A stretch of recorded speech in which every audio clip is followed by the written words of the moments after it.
Hi friends, myself Soni. Welcome back on my YouTube channel Soni coaching. दोस्तों, आज मैं आपके लिए इकोनॉमिक्स की वीडियो लेकर आई हूँ।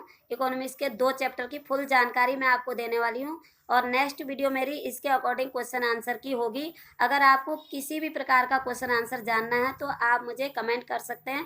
मैं आपके हर क्वेश्चन का आंसर ज़रूर नेक्स्ट वीडियो में दूंगी। दोस्तों, इससे पहले आप मेरे चैनल को सब्सक्राइब जरूर करें जिससे कि आपको आने वाली वीडियो का नोटिफिकेशन मिल सके। आइए मैं अब आपको बताती हूँ भारतीय अर्थव्यवस्था का स्वरूप। भारतीय अर्थव्यवस्था का स्वरूप, अर्थव्यवस्था की संरचना। अर्थव्यवस्था से तात्पर्य एक ऐसी संस्थागत प्रणाली से है जो समाज की भौतिक आवश्यकताओं की पूर्ति को तथा विभिन्न प्रकार की आर्थिक क्रियाकलापों, संस्थाओं, अभिव्यक्तियों एवं इन सब के पारस्परिक संबंधों से मिलकर बनी हो। अतः समाज की भौतिक आवश्यकताओं की पूर्ति करना किसी भी अर्थव्यवस्था का केंद्रीय उद्देश्य होता है। अल्प विकसित अर्थव्यवस्था, यह वैसी अर्थव्यवस्था है जहां प्राकृतिक, मानवीय तथा भौतिक तीनों प्रकार के साधन तो उपलब्ध होते हैं, लेकिन किन्हीं बाधाओं के कारण उनका समुचित प्रयोग या दोहन नहीं हो पाता। अल्प विकसित देश, योजना आयोग के अनुसार अल्प विकसित देश वह है जहां एक ओर अप्रयुक्त अथवा अर्ध प्रायोगिक मानव शक्ति तथा दूसरी ओर अवशोषित प्राकृतिक संसाधनों का न्यूनाधिक मात्रा में यह अस्तित्व पाया जाता है।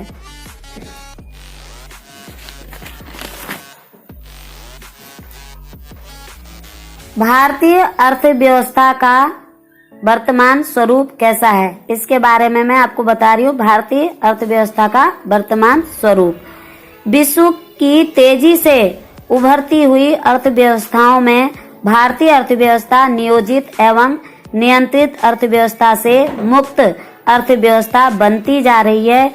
कभी विदेशी मुद्रा भंडार का न्यून होना चिंता का कारण था, तो आज बढ़ता हुआ विदेशी मुद्रा भंडार चिंता का कारण बनता जा रहा है। आज आर्थिक विकास दर 7% हो गई है। इसे निरंतर बनाए रखने के लिए कृषि के विकास दर को भी बनाए रखना आवश्यक है। भारतीय अर्थव्यवस्था को 3 स्रोतों में विभाजित किया गया है। मैं आपको बताना चाहूंगी कि वो 3 स्रोत कौन कौन से होते हैं। पहला है प्राथमिक क्षेत्र, दूसरा है द्वितीय क्षेत्र, तीसरा है तृतीय क्षेत्र। दोस्तों, प्राथमिक क्षेत्र में कृषि एवं पशुपालन, वन उद्योग, लट्ठे बनाना, मत्स्य पालन, खनन एवं उत्पादन आता है। द्वितीय में निर्माण, पंजीकृत एवं गैर पंजीकृत, विनिर्माण, पंजीकृत एवं गैर पंजीकृत, विद्युत, गैस तथा जलपूर्ति आदि आता है। तृतीय क्षेत्र में परिवहन, संग्रहण एवं संचार, व्यापार, होटल, बैंक, बीमा, स्वास्थ्य समस्या, आवास, गृहों का स्वामित्व, व्यावसायिक सेवाएं और सरकारी तथा अन्य सेवाएं आदि तृतीय में आती हैं। भारतीय अर्थव्यवस्था का विकासशील स्वरूप, अल्प विकसित अर्थव्यवस्था के पक्ष में दिए गए सारे तथ्य। भारतीय अर्थव्यवस्था का विकासशील स्वरूप, अल्प विकसित अर्थव्यवस्था के पक्ष में दिए गए सारे तथ्य भारतीय अर्थव्यवस्था में मौजूद हैं, लेकिन जब हम इसे भारतीय अर्थव्यवस्था के संदर्भ में देखते हैं तो विगत 60 वर्षों के अध्ययन से इसमें ऐसे परिवर्तन के लक्षण दिखाई देते हैं जो एक विकासशील अर्थव्यवस्था के लक्षण होते हैं। प्रति व्यक्ति आय में वृद्धि, स्वतंत्रता प्राप्ति के बाद भारत की प्रति व्यक्ति आय की प्रवृत्ति बढ़ने की ओर रही है। यह देश में हो रहे आर्थिक विकास का परिचारक है। बचत और निवेश में वृद्धि। भारतीय अर्थव्यवस्था के वर्तमान समय में विकासशील स्वरूप की झलक मिलती है। शुद्ध घरेलू उत्पादन के प्रतिशत के रूप में शुद्ध घरेलू पूंजी निर्माण की दर 1950 से 51 में 6% थी, जो वर्ष 2018-19 में 11.2% के स्तर पर है।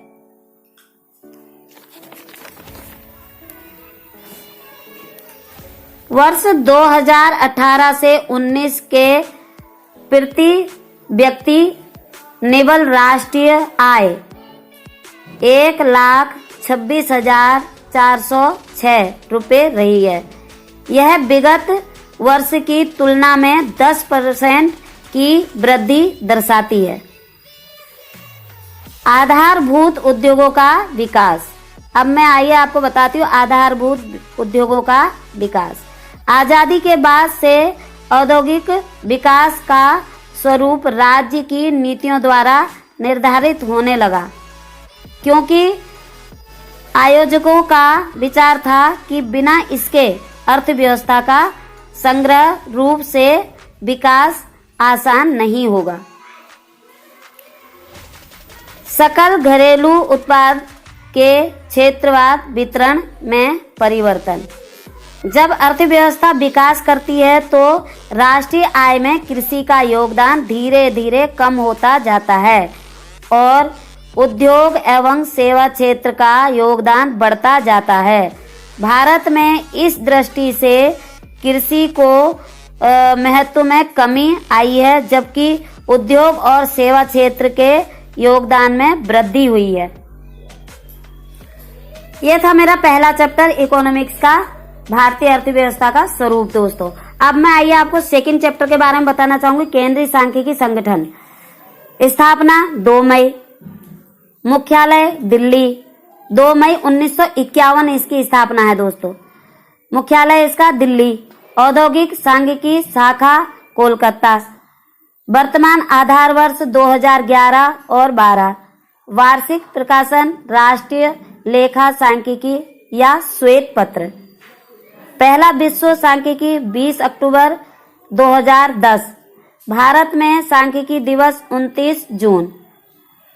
राष्ट्रीय आय को पहली श्रृंखला आधार पर वर्ष 1948-49 के आधार पर जारी की गई थी। आधार वर्ष 1948-49 को परंपरागत आधार वर्ष कहा जाता है। 1948 और 49 को परंपरागत आधार वर्ष कहा जाता है।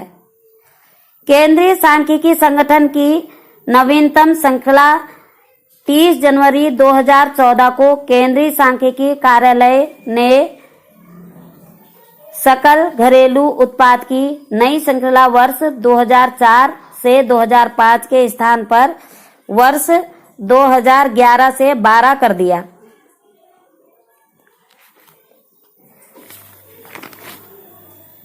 पहला विश्व सांख्यिकी दिवस 20 अक्टूबर 2010 को मनाया गया था। राष्ट्रीय सांख्यिकी आयोग का गठन 1 जून 2005 को किया गया था। यह था इसका दूसरा चैप्टर। दोस्तों ये काफी छोटा चैप्टर है, लेकिन इसमें जानकारी और भी बहुत कुछ है जो मैंने आपको खास इम्पोर्टेंट छांट कर आपको बताया है। अब मैं इसकी नेक्स्ट वीडियो इसके ही अकॉर्डिंग क्वेश्चन आंसर डालकर बनाऊंगी, जिसे आप ध्यान से सुनना। जो इकोनॉमिक्स के क्वेश्चन आंसर आपके एग्जाम में आ सकते हैं और आपके लिए बहुत ही महत्वपूर्ण क्वेश्चन आंसर मैं लेकर आने वाली हूँ। प्लीज धन्यवाद। प्लीज काटना पड़ेगा।